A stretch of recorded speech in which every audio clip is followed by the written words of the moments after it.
నమస్తే. శ్రీ గురుభ్యో నమః. ఆదిత్యాయ చ సోమాయ మంగళాయ బుధాయ గురు శుక్ర శనిభ్యే రాహవే కేతవే నమః. వాగార్థవేవ సంపృక్తో వాగార్థ ప్రతిపత్తే జగతపితరౌ వందే పార్వతీ పరమేశ్వరౌ.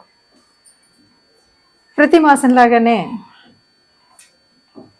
డిసెంబర్ మాసం 2024లో మన రాశి ఫలితాలు ఎలా ఉన్నాయి, మాస ఫలితాలు ఎలా ఉన్నాయి అన్నది తెలుసుకోవాలి. రాశి ఫలితాలు, మాస ఫలితాలు మాసం చెప్పుకున్నప్పటికీ, పక్షం చెప్పుకున్నప్పటికీ మారేటువంటి గ్రహాల గమనాన్ని బట్టి కొంత తేడా అయితే ఉంటుంది. ఎందుకంటే నిన్న మొన్నటి వరకు ఉన్నటువంటి వక్రత గతిలో ఉన్నటువంటి గ్రహాలు వక్రాన్ని వదలొచ్చు, కొత్త గ్రహాలు వక్రంలోకి వెళ్ళొచ్చు. ఇలా రకరకాలైనటువంటి మార్పులు గ్రహ గమనంలో ఉంటాయి.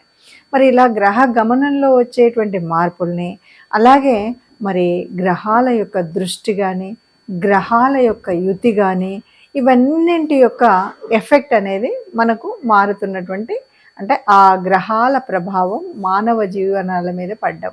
రాశి ఫలితాలు, ఎవరు ఏ రాశిలో పుడితే లేకపోతే ఆ రాశి ఫలితాలు, లేదు అంటే లగ్న ఫలితాలు, మొత్తంగా మాత్రం ఆ లగ్నంలో పుట్టారా, ఆ రాశిలో పుట్టారా అన్నదాన్ని బట్టి మనకి ఆ ఫలితాలు తప్పకుండా గ్రహాల యొక్క ప్రభావం కనిపిస్తూ ఉంటుంది.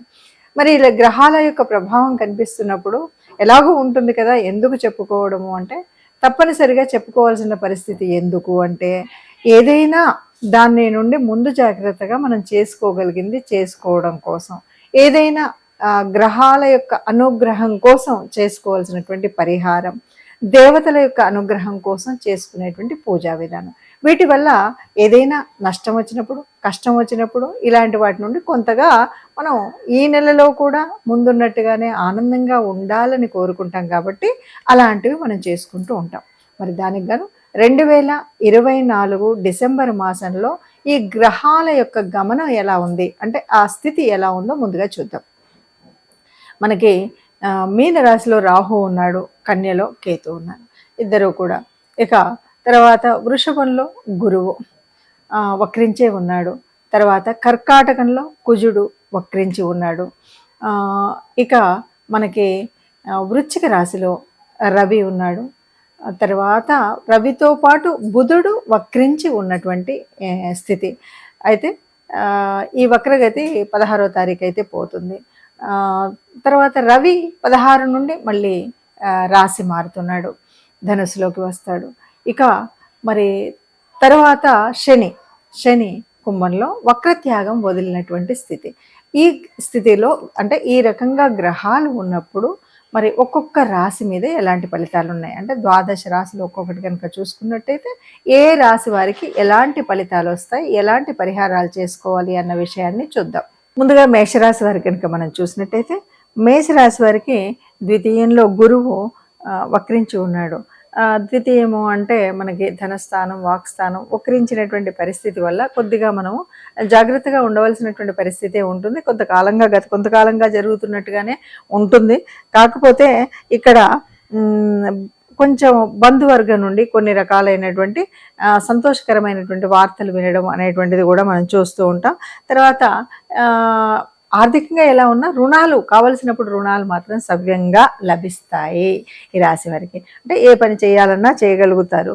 అట్లాగే కుజుడు దగ్గరికి వచ్చేసరికి 4వ స్థానం కుజుడు.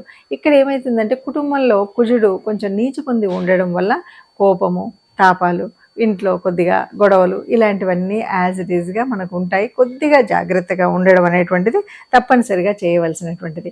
ఇక 6లో కేతు ఉన్నాడు. ఎంత వైరాగ్యం ఉన్నప్పటికీ కొద్దిగా మనం చేసేటువంటి పనులలో పూర్తిగా నాకు సంబంధం లేదు అనేటువంటి ఉండకుండా ఉండాలి. అప్పుడే అంటే ఎంత శత్రువులు మనకు వద్దులే అని అనుకున్నప్పటికీ కూడా కొన్ని విషయాల్లో అలాంటి విషయాల్లో ముందుకు ఉండాలి.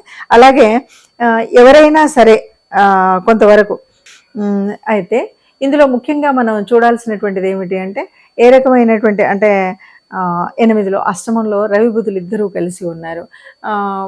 బుధుడు ఒక రకంగా చెప్పాలి అంటే ఒక ఆలోచన విధానం ఉంటుంది. అయినప్పటికీ కూడా రవి బుధుల కలయిక వల్ల బుధాదిత్య యోగం అంటారు. అంటే ఏదైనా సరే మనం ఏ పని చేయాలన్నా కూడా కొంచెం పనులు అవుతాయనే మనం చెప్పొచ్చు. కాకపోతే ఇవన్నీ కూడా ఎంతవరకు అవుతాయి? రవి బుధుడితో కలిసినంత వరకు మాత్రమే, అది దృష్టిలో పెట్టుకోవాలి.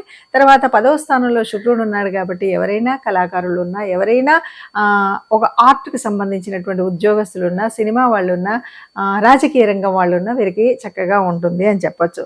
ఇక 11వ స్థానంలో అదృష్ట స్థానంలో శని ఉన్నాడు కాబట్టి ఆ అదృష్టం అనేది నెమ్మదిగా మందగించి ఉన్నట్టే ఉంటుంది, అందులో ఏది లేదు. ఇక మనకి 12వ స్థానం రాహు కాబట్టి ఎవరైనా విదేశాలకు వెళ్ళాలనుకుంటే తప్పనిసరిగా వెళ్ళడానికి చక్కటి అవకాశం ఉంటుంది, దాన్ని సద్వినియోగం చేసుకోవచ్చు. ఈ రకంగా ఉన్నట్టయితే బాగుంటుంది. వివాహ ప్రయత్నాలు చేయాలి అనుకున్నటువంటి వాళ్ళు చక్కగా చేసుకోవచ్చు. చక్కటి వివాహ ప్రయత్నాలు అయితే దొరుకుతాయి. ఎవరైనా పెట్టుబడులు అంటే ఏదో అదృష్టాన్ని ఆశించి మనం 10 రూపాయలు పెడితే 100 రూపాయలు వస్తాయి అనేటువంటి కొన్ని గేములు, కొన్ని గ్యాంబ్లింగ్స్ ఇలా ఉంటాయి కదా, వీటిల జోలికి వెళ్ళినా, ఏవైనా మనం కొన్ని అంటే ఆన్లైన్లో పెట్టుబడులు పెడుతూ ఉంటారు, ఇలాంటి వాటికి జోలికి వెళ్తే మాత్రం తీవ్రమైనటువంటి నష్టానికి గురి అవ్వాల్సినటువంటి పరిస్థితి వస్తుంది. మరి రాశి ఫలితాలను అయితే మనం ఇలా తప్పనిసరిగా చూసుకుంటే దానివల్ల ఉపయోగాలు అన్నాం. లేదు అంటే మనం పరిహారాలు ఎలా తెలుసుకోవాలి, ఏం చేయాలి అని అన్నాం. ఏది ఏమైనా సరే మొత్తంగా ఏమిటి అంటే గ్రహాల యొక్క గమనం అనేటువంటిది మన పూర్వజన్మలో ఉన్నటువంటి ఫలితాల మూలంగానే మనకు జన్మజాతకంలో అయితే గ్రహాలు పడతాయి. కానీ మారుతున్నటువంటి ఈ గోచార రీత్యా మారుతూ ఉన్నప్పుడు ఒక్కొక్కసారి అంటే జన్మజాతకంలో ఉన్నటువంటి వాటికి అందులో అవి ఏవి యోగిస్తున్నాయి, ఏవి యోగించట్లేదు, ఏ దశ నడుస్తుంది, ఏ దశ అనుకూలత ఉంది, ఏ దశ అననుకూలంగా ఉంది అన్న విషయాలు మనకు తెలియదు. కాబట్టి వీటి గురించి కొంతైనా అవగాహన ఉండాలి. అంటే మీరు ఆస్ట్రాలజీ చేసిన వాళ్ళు కాకపోయినా మన జన్మచక్రాన్ని అయితే చూసుకోగలుగుతారు చాలామంది.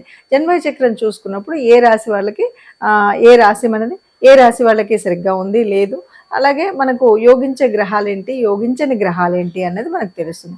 అలా తెలియని వారు ఎవరైనా ఉంటే మీకు నచ్చినటువంటి, మీకు తెలిసినటువంటి జ్యోతిష్యులు ఉంటారు కాబట్టి వాళ్ళ దగ్గరికి వెళితే మీ గ్రహరీత్యా మొత్తంగా జీవితం యొక్క పూర్తి పరిస్థితిని మనకు ఈ కుండల్లో చూపెడతారు. అదే కాకుండా మనకు ప్రత్యేకించినటువంటి ఏవైనా ఉన్నా మనం తీర్చుకోవడానికి ఉంటుంది.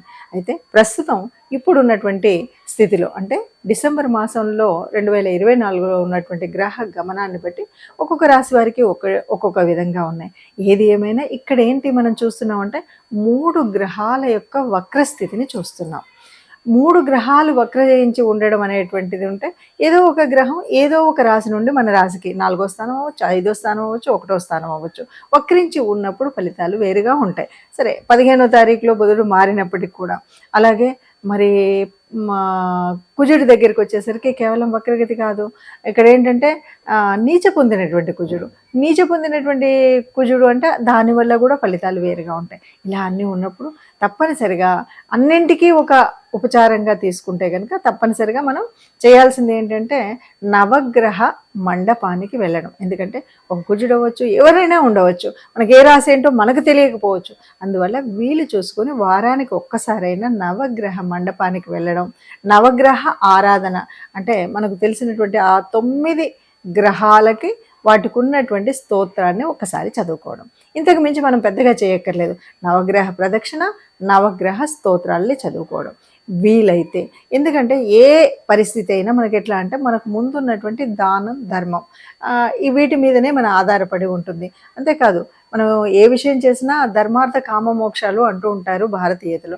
ఈ ధర్మము, అర్థము అనేటువంటిది అర్థాన్ని ధర్మబద్ధంగా కనుక మనము సంపాదించినా, ఖర్చు పెట్టినా చేసినట్టయితే ఈ మిగతా దోషాలన్నీ కూడా పోతాయి. కాబట్టి ధర్మబద్ధమైనటువంటి కార్యక్రమాలు చేయడం, అలాగే సర్వదేవతారూపమైనటువంటి ఆ గోమాతని దర్శించడం, గోమాతకి దర్శించడం కంటే కూడా గ్రాసం పెట్టడం అనేటువంటిది మరీ ముఖ్యమైనటువంటిది. అందువల్ల గోమాత గ్రాసం పెడతారా, మనకు సర్వ అలంకారభూతుడైనటువంటి ఎప్పుడు కూడా ఎవరికి ఏ కష్టం వచ్చినా నేనున్నాను అంటూ చెప్పేటువంటి బోలాశంకరుడు. అందుకని ఈశ్వర అభిషేకం అని కూడా అంటారు. వీటిలలో ఏది మీకు నచ్చితే అది చేయండి. ఈశ్వరుడు యొక్క అభిషేకం చేస్తారా, నవగ్రహ మండపానికి వెళ్తారా, ఆ గోశాలకు వెళ్ళి గోగ్రాసం మనం ఇస్తామా, ఇలా ఏది చేసినా లేదు ఇవన్నీ నా వల్ల కాదు అంటే చిట్ట చివరికి ఇష్టదేవత ప్రార్థన, ఇంట్లో ఉన్నటువంటి ఇష్టదేవత లేదా కులదేవత వీళ్ళెవ్వరిని ఆరాధించినా మనకున్న ఏ కష్టం కూడా, ఎంత పెద్ద కష్టమైనా కూడా ఆ కష్టాన్ని చాలా వరకు తగ్గించేటువంటి స్థితి మనకు ఆ దేవతలు కల్పిస్తారు. కాబట్టి అందరం సుఖంగా ఉండాలి అని మనం కోరుకుంటాం. సర్వే జనా సుఖినో భవంతు అని మనం ఒక మంగళాశాసనం అలాంటి దాంట్లో అందరూ సుఖంగా ఉండాలి, అందులో మనం ఉండాలని కోరుకుంటూ నమస్తే.